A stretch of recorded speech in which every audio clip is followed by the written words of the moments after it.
This episode of Techno Buffalo is brought to you by Audible. Hello, Internet, and welcome back to another episode of Ask the Buffalo, the show where you can ask me, Ashley Esqueva, any question you might have from the wide world of technology and sometimes beyond. Every Tuesday, we put up a call for questions on technobuffalo.com. You can leave your question in the post comments. Otherwise, you can send them to me on Twitter any time of the day or night at TechnoBuffalo or at Ashley Esqueva. Just make sure you use the hashtag AskTheBee so I can see it. And usually on every show, I answer between 3 and 5 questions.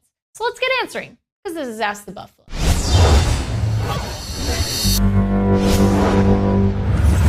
Twitter user Grieve Tom asks, hi, I'm looking for a small flagship tablet, and I'm thinking either the Nexus 7 or the LG G Pad. Any recommendations? Okay, Tom, so this is a really tough question, and I don't want to cop out by saying, well, these are both just fantastic devices, and either one you go with is going to be great. Now, that's true. Whichever one you go with would be pretty good, but let's hash it out here. Let's figure out which one we think you should choose. So you have the Nexus 7 on one hand. The second gen Nexus 7 is gorgeous. It's thin, it's lightweight, it's 7 inches. You can throw it in a bag. It's really easy to carry around. Obviously, new updated screen. You're going to get the most recent version of Android as soon as it comes out, pretty much. You're going to get KitKat almost right away with a Nexus 7. And obviously, you're running stock Android, so you get to do all the things you've always wanted to do with a Nexus 7. I can't fault it. There's some really great features on the Nexus 7.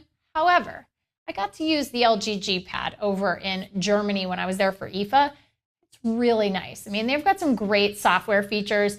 They have the tray where you're able to sort of swipe over and keep 3 apps sort of hidden off screen where you can bring them back on as quickly, and they're easy to use, and they have some really neat software tweaks and features on the G Pad. So the thing is you're getting all these great software features on the LG G Pad, but because of that, you're probably not going to be getting the most recent version of Android, so 4.4 KitKat when it comes out in the next few weeks, I should say, the coming weeks. We don't know when it is. If you get a G Pad, you might be looking at a Nexus going, oh, I wish I'd gotten KitKat 4.4, and now I'm going to be waiting a while on G Pad. So with that being said, neck and neck race, I think just the availability of the newest version of Android, especially because it's imminent, I'm going to go with the Nexus 7. Josh asks, hey, Ashley, with Apple now hosting its iPad event on Tuesday, when will we see an update to the Nexus 10 from Google? What do you expect the Nexus 10 second generation will bring to the tablet market? Well, Josh, the second generation Nexus 10 is definitely on Google's slate. I mean, I think we all know it. Hopefully it will be coming with maybe even on the same day as the announcement for KitKat 4.4.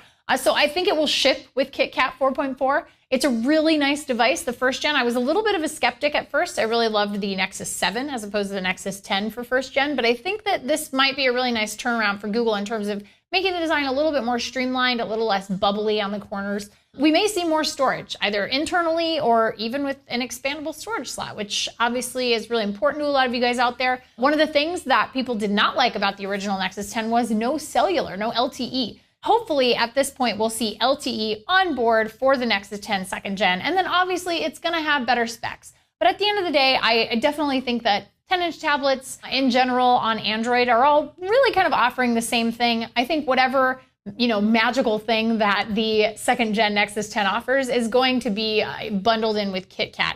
And the one thing I would really love to see is if Google bundled the Nexus 7 and the Nexus 10 for the holidays with a free Chromecast. I think that's a great way to get people involved in the Google ecosystem in an inexpensive and fun way. Twitter user iOS James asks, what are your thoughts on BBM's blatant disrespect of keeping followers informed? Game over? BlackBerry's going through a lot right now. Let's all be real here. They're going through a lot. They've got some acquisition issues. It's possible a bigger company might snap them up because right now they have the ability to sort of shop around for a different buyer. So Fairfax may not even be buying them officially. It could be someone else, could be a bigger company. Honestly, it could be that not even the BBM team knows what's going on. And I know that that's a really scary thing. Obviously, you want the people delivering your software to know what's happening exactly and when. You want a perfect roadmap that everything's going to come out on time. But at the end of the day, stuff happens. And there's a different way to say that. That's a 4-letter word that is even more appropriate, but it's not appropriate for this show, so I'm going to skip it. But you know what I mean. I mean, stuff happens, and sometimes you got to just take a detour and figure things out. I think that's what BBM is doing. I think that's what the BBM team is doing. I'm sure that if they could just wave a magic wand and release it to you guys, they absolutely would. But unfortunately, right now, things are a little bit in a state of flux over at BlackBerry. So I don't blame them. I don't think it's disrespectful. I just think that, you know, stuff happens. I got to interrupt the show for just 1 second to talk about our good friends at Audible. So Techno Buffalo is in Southern California. And do you know what that means? Traffic. And you know what keeps me sane in traffic? Audible.com. They're the biggest audiobook site on the web with over 100,000 titles to choose from. That's a really big deal for someone like me who listens to a bunch of books a week because it keeps my noodle sharp. Fiction, nonfiction, spoken word, it's all on Audible. Oh, even better, they just released their iPad app, so you can use Audible services in a beautifully and specifically designed for iPad interface. And if I may say, now is the perfect time to catch up on all of the Game of Thrones books before the next season starts in April.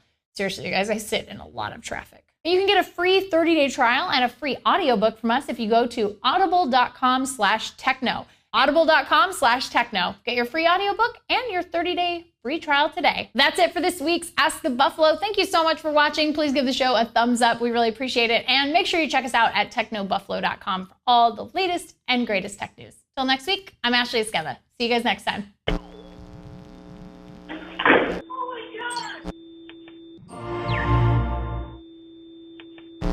Hey guys, Ashley here. Just wanted to let you know that if you liked what you just saw, we've got 2 other shows that go live every single week. Redinger's Rants, where John totally goes nuts about issues that bug him across consumer technology, and Rumor Roundup, where he tells you all about the best rumors in the world of tech. So click the text below that says subscribe, and if you want to check out either of those shows, click right over here. See you next time. Thanks for watching.